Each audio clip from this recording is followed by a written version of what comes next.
Bonsoir à tous et bonsoir à toutes et bienvenue sur le groupe auteur, blogueur et lecteur Même Passion pour ce nouveau live ce soir en présence d'un nouvel auteur dont j'ai le plaisir de vous présenter, Éric Genetet. Donc Éric, bonsoir. Bonsoir, bonsoir. Merci à vous donc d'avoir accepté l'invitation du groupe auteur, blogueur à venir répondre aux questions des lecteurs. Vous êtes auteur aujourd'hui donc de 6 romans, dont un tout dernier aux éditions Héloïse d'Ormesson, sorti en janvier 2022. On va avoir l'occasion d'en discuter. Vous connaissez le principe de l'émission et je remercie toutes les personnes qui sont déjà présentes. Les personnes vont vous poser des questions sur vous, Éric, sur votre univers livresque. Et le but du jeu, si vous l'acceptez, c'est d'y répondre. Mais avec grand plaisir. C'est toujours un plaisir de parler des livres, des miens évidemment, et de littérature en général. Merci beaucoup. Donc, avant les premières questions et le temps que les personnes se connectent, en saluant tous ceux qui sont là, encore une fois, Éric Carwatt, bonsoir. Est-ce que vous pouvez vous présenter, nous dire qui est Éric Genetet? C'est une question que je me pose souvent, ça. Qui je suis Alors, je suis un homme. J'ai quel âge? J'ai 55 ans, déjà. Je suis né en région parisienne, une région que je connais bien puisque je vis la moitié de ma vie et puis l'autre moitié, je la vis à Strasbourg où je travaille comme journaliste depuis longtemps aussi. J'ai publié 6 romans, dont 5 chez Héloïse d'Ormesson, dont le dernier, il y a quelques semaines, on pourrait croire que ce sont des larmes. Voilà, et alors que c'était pas forcément une évidence dans ma vie, l'écriture a pris toute la place.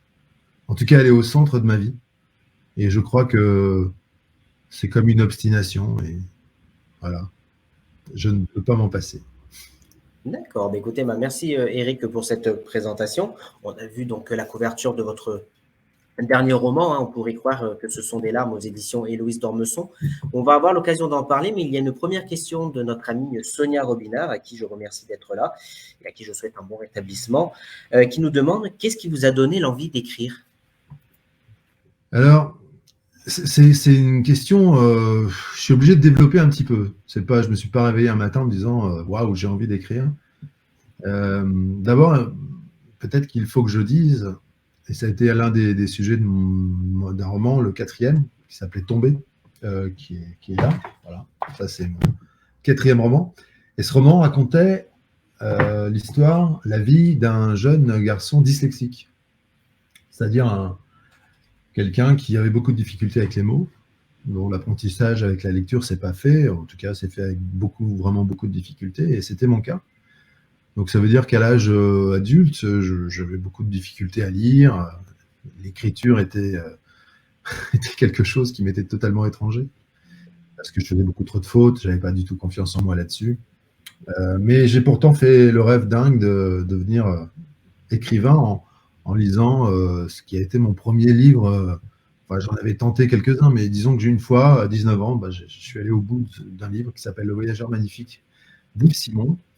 Et quand j'ai refermé ce livre, j'ai eu la folle envie de devenir auteur. À la fois de devenir auteur et aussi de ressembler étrangement au héros de ce livre. Yves Simon, c'était un peu mon idole. C'était quelqu'un que j'écoutais beaucoup en tant que chanteur. C'est l'interprète et l'auteur Au pays des merveilles de Juliette, Les Gauloises bleues, Manhattan. Enfin, c'est un chanteur qui est toujours vivant, hein, qui a écrit beaucoup de livres, beaucoup de romans, que j'ai lus depuis beaucoup. Mais là, c'était Le Voyageur magnifique, et voilà. Donc j'ai fait ce rêve. À partir de là, je crois que j'ai mis tout en place pour le faire, mais évidemment, ça a été très compliqué parce que j'étais pas du tout fait pour ça. Et puis, franchement, j'avais pas de méthode, je suis parti un peu à l'aventure, mais elle a duré 20 ans, cette aventure de premier roman. J'ai publié mon premier roman après 20 ans, 20 ans d'abnégation, d'essais, d'insatisfaction. Donc c'était pas une envie, mais aujourd'hui, l'envie, elle est née, elle est présente dans ma vie chaque jour, chaque heure, chaque minute même. Vous venez de le dire, donc vous avez écrit votre premier roman qui s'appelait Le fiancé de la Lune, qui a été, si je me souviens bien, la sélection Talent Cultura 2008.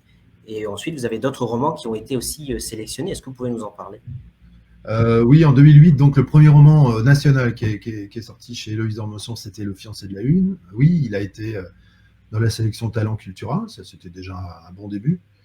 Mais celui qui a obtenu le plus de prix, c'est Tombé, dont je parlais tout à l'heure, le Voici le Walou. Voilà.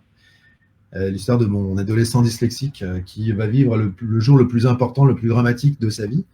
J'ai eu quelques prix, oui. J'ai eu pas mal de sélections et j'en ai eu deux en fait. Le prix Folire et le prix de la ville de Belfort. Mais je crois que j'étais en finale de 6 ou 7 prix pour ce livre-là. D'accord. En tout cas, au nom C'était du en groupe, 2016. félicitations en tout cas. Il y a Sonia qui nous a dit, on a vu la couverture effectivement passer de On pourrait croire que ce sont des larmes, donc on va parler de votre roman, qui nous dit la couverture est très belle, justement, et on l'a vu aussi, hein, on le voit, les anciennes couvertures. Est-ce que vous pouvez nous parler de vos couvertures? Est-ce que c'est vous qui les faites ou est-ce que ce sont les maisons d'édition? Bah, moi, je suis dans une maison d'édition très structurée, hein, c'est des professionnels qui connaissent vraiment leur métier. Donc, on me propose des couvertures. Souvent, on me dit c'est celle-là qu'il faut absolument prendre. Et souvent, je dis ouais, d'accord. Pour celle-là, qui est effectivement magnifique, je trouve. Voilà. On m'en a montré 6. Et pour vous dire, pour tout vous dire, c'était pas mon premier choix, c'était mon deuxième choix. Mais toutes les filles de la maison d'édition pensaient que c'était ça qu'il fallait choisir. Alors je me suis rangé. J'ai dit d'accord, allons-y, prenons celle-là. Je ne regrette pas parce qu'elle est très jolie, mais l'autre était vraiment très belle aussi. Et c'était les deux qui vraiment ressortaient. Donc voilà. Et c'est la même personne que je salue, que j'embrasse, qui fabrique les couvertures depuis le début des éditions Héloïse d'Ormesson, il y a plus de 15 ans. C'est elle qui a fait toutes les couvertures de tous les livres chez Héloïse d'Ormesson. D'accord, ok. Ben justement, est-ce que vous pouvez nous présenter cette maison d'édition Héloïse d'Ormesson? Je ne sais pas si je suis le mieux placé pour la présenter, mais je peux vous en dire quelques mots. En tout cas, de mon point de vue, c'est une maison d'édition. Je me souviens qu'au début, on la présentait. Le slogan, c'était la petite maison qui a tout d'une grande. Et c'est vrai que cette maison, elle a eu pas mal de succès par le passé, avec des romans comme celui de Tatiana Drenet. Elle s'appelait Sarah. Il y a eu aussi beaucoup de livres publiés par Isabelle Alonso.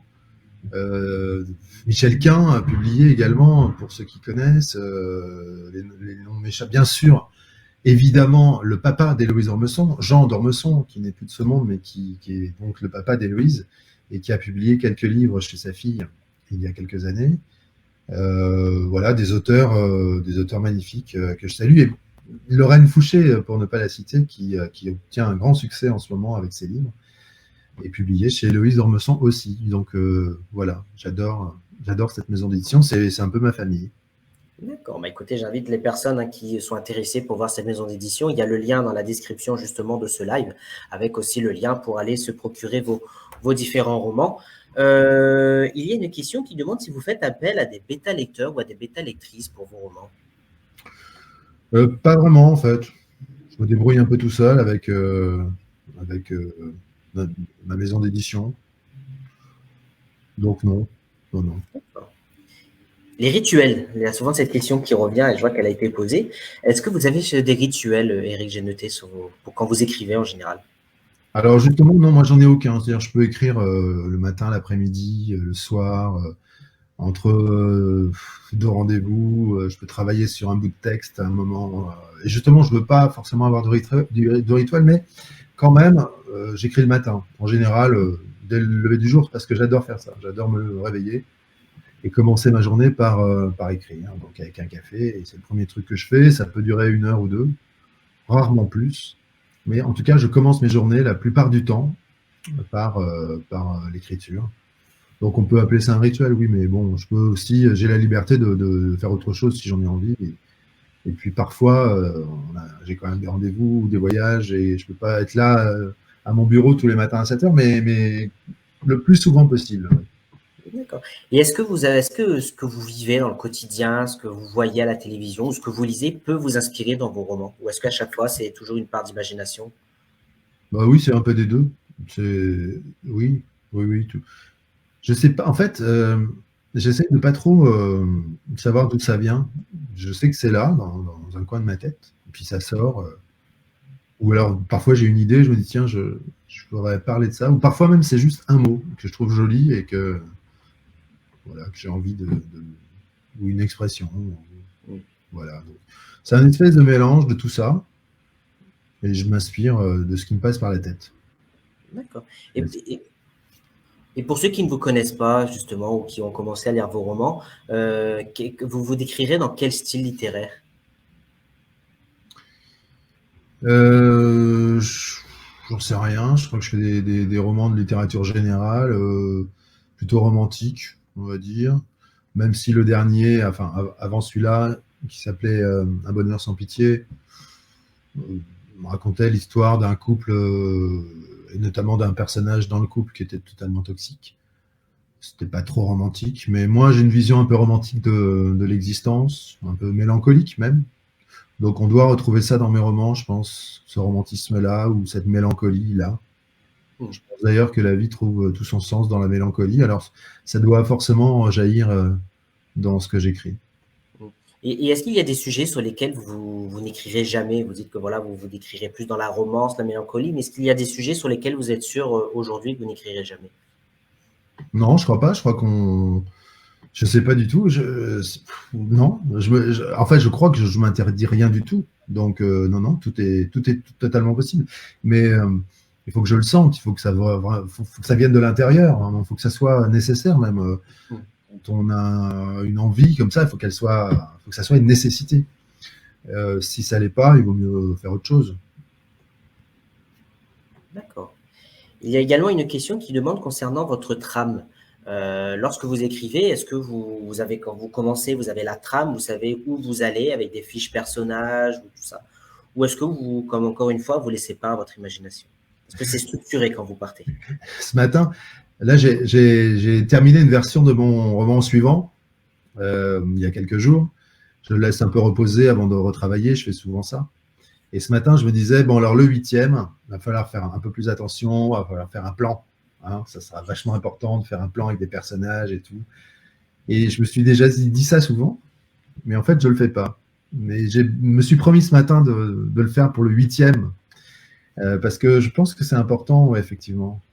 Mais sur les romans que j'ai publiés, qui ont été publiés, je me suis laissé embarquer par l'histoire, par mon imagination, et puis voilà. Mais parfois, j'avais déjà écrit la fin. Enfin, je l'avais écrit assez vite, et donc j'essayais d'arriver à la fin que j'avais imaginée, par des chemins de traverse, souvent. Mais non, mais j'ai pas. Peut-être que oui, maintenant, il faut que je fasse des plans. En tout cas, pour le 8e. Le 7e, il est écrit, et c'est une histoire vraie. Donc, je n'avais pas vraiment besoin de faire un plan parce que c'était assez chronologique et puis j'avais pas besoin d'imaginer les choses, elles étaient déjà, elles ont existé, donc c'était différent. Justement, votre 7e roman, on pourrait croire que ce sont des larmes. On le rappelle, hein, aux éditions Héloïse d'Ormesson. Justement, parlez-nous de ce roman. Voilà, ce qui vous inspire, les premiers retours que vous avez eus, et surtout, ben voilà, dites-nous pourquoi le lire aujourd'hui. Pourquoi le lire? Pourquoi il faut le lire? Oui, bah voilà, donnez-nous l'envie de le lire. La question, parlez-nous. Parce qu'il est absolument magnifique ce livre. Enfin, évidemment, il faut absolument le lire. En tout cas, j'espère que vous passerez un joli moment. C'est un livre qui me ressemble, je crois, vachement. C'est l'histoire d'une dame assez âgée qui prend sa retraite dans une petite ville balnéaire, pas loin de Perpignan, dans le sud de la France, donc pas très loin de Marseille, finalement, enfin un peu de l'autre côté de la Méditerranée. Argelès-sur-Mer. Donc, elle décide de prendre sa retraite, de s'installer dans cet endroit, alors que 33 ans auparavant, son mari l'a quittée. Il est parti, elle ne le reverra jamais. Évidemment, c'est aussi un drame pour son propre fils, le fils de cette dame, de Louise, Julien, qui lui aussi a vécu cette disparition, ce départ de son père, et qui évidemment considère Argelès-sur-Mer comme le lieu du désamour. C'est un endroit qu'il n'a plus du tout envie de fréquenter. Et quand sa mère décide de s'y installer, il ne comprend pas. Il ne comprend pas et il lui dit je ne reviendrai jamais à Argelès. Donc, oublie, si tu veux qu'on se voit, viens à Paris, mais moi, je ne descends plus jamais de ma vie à Argelès. Donc, Il y va plus. Et puis, elle a vraiment quelque chose à y faire à Argelès. C'est pour ça qu'elle y retourne. Et elle veut absolument convoquer son fils. Donc, elle va se débrouiller pour que, quand même, il vienne. Et à partir de là, eh bien, on peut imaginer que peut-être, enfin, le dialogue qui s'est interrompu il y a très longtemps entre eux puisse reprendre et que la parole soit libérée pour que peut-être Louise, qui n'a pas refait sa vie, puisse autoriser son fils à faire sa vie. D'accord. Voilà comment le résumer en quelques mots. Et combien de temps il vous a fallu pour écrire ce roman? Pas si longtemps que ça, beaucoup moins que le précédent. Le précédent, c'était 5 ans. Voilà, quand j'y pense, ça me paraît dingue, mais c'était le précédent, Un bonheur sans pitié, c'était aussi au départ une histoire vraie. Donc, ça a été compliqué à réaliser. Mais celui-là, ouais, une année à peu près, ouais, un peu plus peut-être. Je sais même plus tellement parce que j'avais commencé, puis j'avais arrêté, puis repris. Donc, je sais plus trop. Mais en gros, un an et demi. 1 an et demi. Ok. Justement, est-ce que vous pouvez nous en lire un petit extrait Mais oui. Justement, ben voilà. Je rappelle que vous êtes donc, on le voit à l'écran, donc auteur donc de votre huitième roman. Non, sixième. Celui-là, c'est le 6e. Celui-là, c'est le 6e. Voilà, pardon. Je disais que le 7e était déjà terminé, mais il n'est pas publié. Il n'est pas sur le terrain encore. Voilà. Donc, et puis, je pensais que c'était le 8e ce matin. Voilà. Mais c'est le 6e, celui-là. C'est le 6e, autant pour moi. On pourrait croire que ce sont des larmes aux éditions Héloïse d'Ormesson. Donc, écoutez, on vous écoute pour cet extrait. Et donc, et je rappelle à ceux qui nous regardent, n'hésitez pas à poser vos questions à Eric. Vous avez vu, il y répond. Et on passe un agréable moment. Merci à vous. Ben, merci à vous. En 1986, tout s'était joué en une seconde. Elle était entrée dans la boutique. Ils s'étaient regardés, rapprochés. Il y avait eu 7 secondes, ce bref tremblement de terre où le poids des convenances et de la vertu est soudain insignifiant, alors que la seconde d'après, les règles, les bonnes manières, les engagements pèsent des tonnes. L'envie, le désir, l'inspiration sont délestés de la morale, de la crainte, de l'usure du temps. Une seconde. Mais ce qui était possible ne l'était plus. Une seule fois depuis, Géniaux a serré Louise dans ses bras. Un soir de novembre, un soir d'alcool. Louise avait juré qu'un jour elle raconterait à Julien qu'elle était dévorée de culpabilité. Si un être humain sait qu'il a été aimé, il a les armes pour se relever de tout. Le manque d'amour est un champ de bataille jonché de cadavres. Sans un père, c'est déjà compliqué. Alors, avec une mère endeuillée, défaillante et taciturne, Julien a morflé, c'est certain, elle avait répété. Géniaux espérait devenir cette épaule réconfortante sur laquelle Louise posait sa tête et ses peines ce soir-là. Mais soudain, elle s'était écartée avant de rentrer en invoquant l'heure et du travail d'écriture à finir. Géniaux, comme on voile un tableau inachevé, cachait l'amour qui renaissait en lui. Personne ne lui avait jamais fait cet effet-là, puisqu'il ne savait pas quelle magie avait ramené Louise sur son chemin, quel extraordinaire hasard les avait réunis dans le même immeuble. Il s'imaginait que tout était encore possible. Et pas grave si Louise était marquée de vieux soleil, si elle ne posait pas sa main sur son bras brûlant, pas grave s'ils étaient 2 continents avant la fin des temps. Un jour ou l'autre, ils seront Camus et Cazares, Johnny Cash et June Carter, ou Bonnie and Clyde, s'il le faut. Finalement, il dévore ses spaghettis face à la mer immense et renonce à descendre chez sa voisine. Il se dit que ce n'est pas le bon moment, le bon soir, pour recommencer une vie. Merci beaucoup. On pourrait croire que ce sont des larmes. Voilà, donc un extrait de votre roman. Merci beaucoup. Il y a une question qui nous dit, vous êtes un ancien journaliste. Est-ce que vous avez écrit des romans sur votre métier du journalisme? Je ne suis pas un ancien journaliste. En fait, j'ai fait de la radio pas mal, sur Radio France notamment, France Bleu, en tant qu'animateur. Et puis là, je suis journaliste, en fait. J'ai une carte de presse parce que je travaille pour un journal. Je suis rédacteur en chef d'un journal en Alsace. Est-ce que j'ai écrit des... Oui, alors j'ai fait d'autres livres que des romans. J'ai fait deux livres avec un sportif, un entraîneur de football qui s'appelle Gilbert Grèce, qui est l'entraîneur historique du Racing Club de Strasbourg, pour ceux qui connaissent. Là, c'est plutôt du journalisme, on va dire. J'ai fait aussi un livre dans un quartier, dans une ville d'Alsace, où j'ai passé quelques temps en rencontrant les citoyens d'un quartier. Et puis, j'ai fait 2-3 bricoles comme ça, où c'est plutôt effectivement du journalisme plutôt que du roman, ouais. Oui, effectivement. Qu'est-ce que vous préférez, écrire du roman ou écrire justement du papier journalistique, de la presse? Euh, Ah bah, je préfère largement écrire un roman, mais en même temps, j'adore aussi aller faire un reportage parce que c'est court, voilà, on rencontre des gens, on écrit un truc et hop, on passe à autre chose. J'aime bien aussi cette immédiateté-là, j'aime bien aussi ce rythme-là. Mais le roman, ce que j'aime dans le roman, c'est qu'on est embarqué pendant des mois, voire des années, dans un projet et il ne nous quitte pas, quoi. Il m'habite pendant des heures, des nuits. Il est tout le temps là. Alors que un article, les articles que j'écris pour mon journal, bon bah une fois que j'ai fini, je les oublie quasiment. Voilà, je passe à autre chose. Donc j'aime bien en fait avoir les deux. Ça me plaît parce que l'acte d'écrire, c'est quelque chose d'essentiel dans ma vie, évidemment maintenant. Je fais plus que ça quasiment. Enfin, je fais plus que ça. Et j'aime bien avoir effectivement de passer de l'un à l'autre, c'est bien. Mais par contre, je ne commence pas ma journée en écrivant un article. Je commence ma journée en écrivant mon roman, enfin, mon roman suivant, quoi, mon projet de roman. D'accord. Et justement, qu'est-ce que vous lisez, Eric? J'essaye de lire mes contemporains, mes petits camarades que je rencontre dans les salons. J'essaye. Et puis de temps en temps, les confinements ont été absolument magnifiques pour ça, hein. Évidemment, c'est un drame et il y a eu plein de drames, mais moi j'en ai profité pour beaucoup lire. Donc je me suis rattrapé parce que j'avais peu lu quand j'étais petit.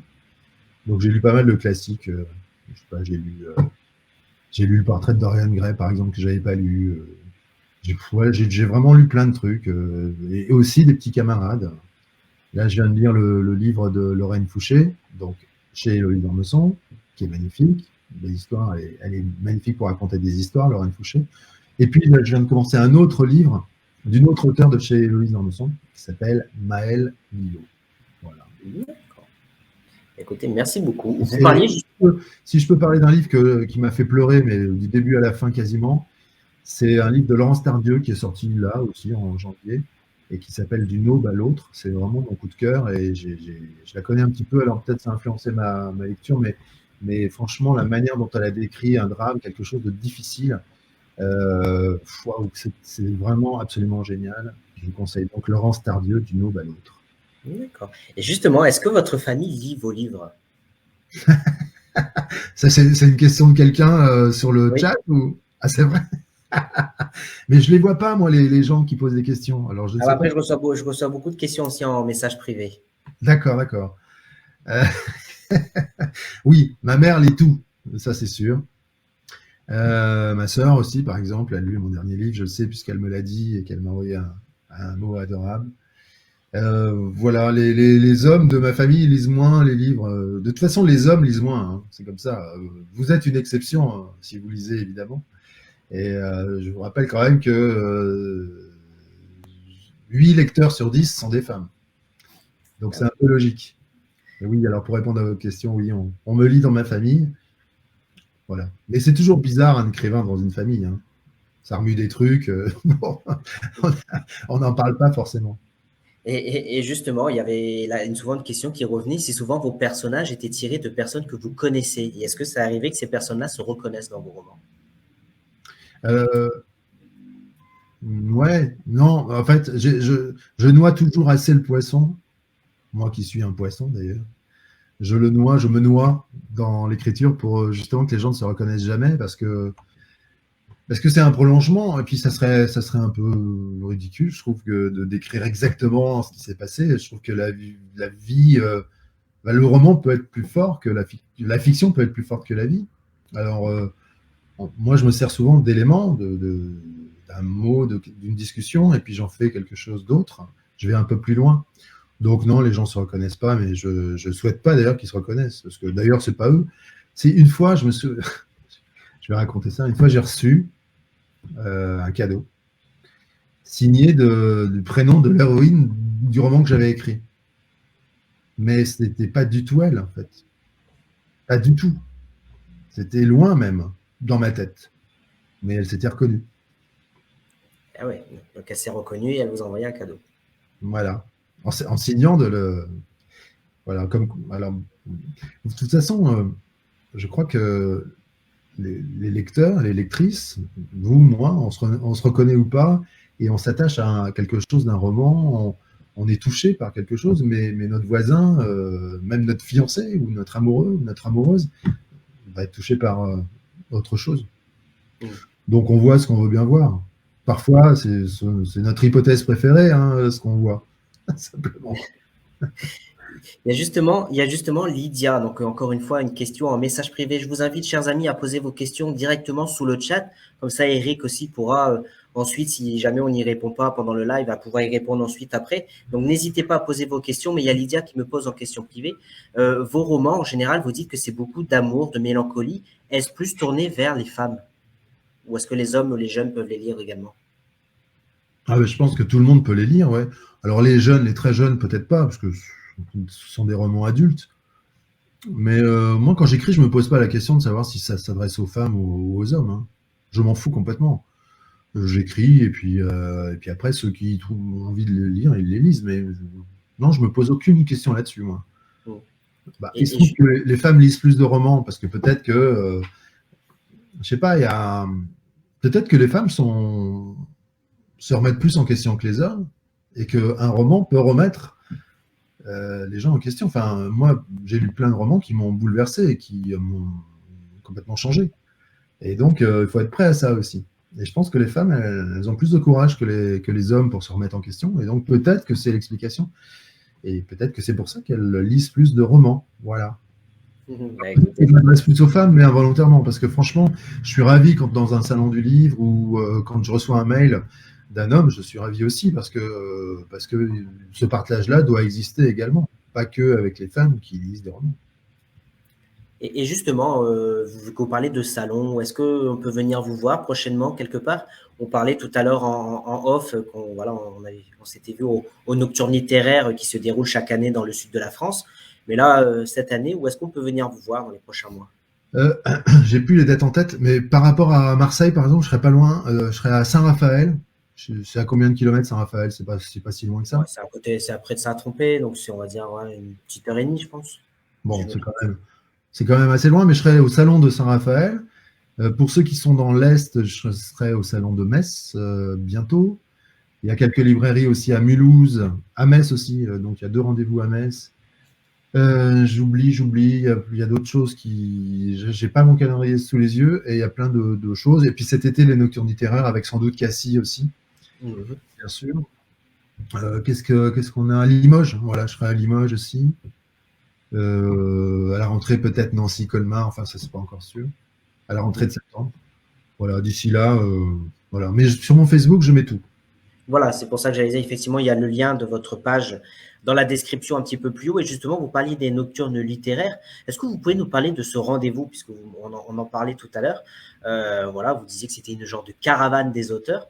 Pour les lecteurs qui ne connaissent pas, est-ce que vous pouvez nous présenter un petit peu cet événement qui a comme plusieurs années d'existence déjà et qui rencontre chaque année un énorme succès dans le sud de la France? Ouais, ça fait plus de 20 ans, je crois, que Pierre Defendini, qui est l'organisateur de ce salon que je salue, que j'embrasse et que j'aime fort, nous fait tellement plaisir en nous invitant dans sa caravane, effectivement. C'est une quarantaine d'auteurs qui se déplacent. Alors, il y a la moitié du temps, 5 jours en Bretagne et 5 jours dans le sud. Je crois que cette année, c'est pas sûr qu'il y ait la Bretagne, mais en tout cas, le sud, oui, aux dernières nouvelles, et j'y serai aussi, a priori, aussi. Et donc, de mémoire, il y a Cassis, il y a Châteauneuf-du-Pape, il y a Toulon, enfin, pas Toulon, il y a Saint-Tropez. Saint-Tropez, effectivement. Voilà, 5 villes dans le sud, et on est là le soir avec nos livres, et on est prêt à accueillir les gens, discuter avec eux, leur signer nos ouvrages. On passe une soirée très sympathique, et voilà, ça se passe très bien, et moi je me réjouis de l'été qui arrive aussi pour ça, parce que il y a à la fois la rencontre avec les lecteurs, mais aussi avec nos amis auteurs. Et on rigole bien dans les nocturnes littéraires, vraiment. Pas seulement pendant qu'on signe des livres, mais avant et après. On rigole bien. Effectivement, je confirme, hein, j'invite vraiment les gens à participer. Et encore une fois, merci à Jean-Pierre pour l'organisation de cet événement, parce que c'est vrai, voilà, on arrive en général… C'est Pierre Defendini. Pierre, et qui est du côté de Saint-Tropez. Il est du côté de Marseille même, je crois. Même, ah, d'accord, ok. Donc vraiment, merci à lui d'organiser ça, parce que c'est vraiment intéressant. Et comme vous le dites, on sent vraiment une bonne ambiance entre les auteurs, les lecteurs, on discute, c'est vraiment très intéressant. Mais écoutez, bah, merci à vous, Eric. Je ne sais pas si vous souhaitez rajouter quelque chose. Là, pour l'instant, je n'ai plus de questions. C'est déjà fini? Bah non, mais après, si vous souhaitez rajouter quelque chose, il n'y a pas de souci. En tout cas, voilà, vraiment, j'invite les personnes à consulter votre page Internet, à consulter votre page Facebook. Justement, est-ce qu'on peut rentrer en contact avec vous pour avoir des dédicaces, pour continuer à discuter? Oui, bien sûr. Bah, les dédicaces, c'est là où je suis, donc sur les rencontres en librairie ou dans les salons, évidemment. Et puis sinon, bah, alors j'ai pas de site internet, mais il y a Facebook, on peut m'envoyer des messages, évidemment, et Instagram aussi. Voilà, j'aime bien Instagram aussi pour ça, parce que je fais quelques petites photos et j'aime bien publier mes photos. En ce moment, je mets des bouts de texte, si vous voulez aller voir. Sur Instagram, j'ai mis quelques petits bouts de texte de ce roman, donc, qui est en vente partout et qu'il faut se procurer pour passer un joli moment de lecture. L'auteur qui fait sa promo, c'est pas terrible, hein. Eh ben, écoutez, vous avez tout à fait raison. On est là pour ça. On est entre nous. En tout cas, bah, écoutez, merci à vous, Eric. Je remercie les personnes qui ont posé des questions. Encore une fois, n'hésitez pas à poser vos questions en commentaire sous le chat. Je pense que Eric sera tout à fait d'accord pour venir vous y répondre après. Mais voilà, ne me les envoyez pas uniquement par message privé parce que sinon Eric ne peut pas y répondre. Donc vraiment, n'hésitez pas. Et de toute façon, au pire, je remets les questions sous le post. Comme ça, vous pouvez y répondre aussi. Encore une fois, merci à vous, Eric, d'avoir accepté notre invitation. Merci à vous. Allez, Merci. lisez les livres d'Eric, procurez-vous ses livres, allez voir sa page Facebook, allez voir ses photos sur Instagram et on reste en contact pour un prochain live très prochainement. Merci à vous, Eric. Merci beaucoup, à très bientôt. Merci à À très tous. bientôt. Au revoir. Au revoir.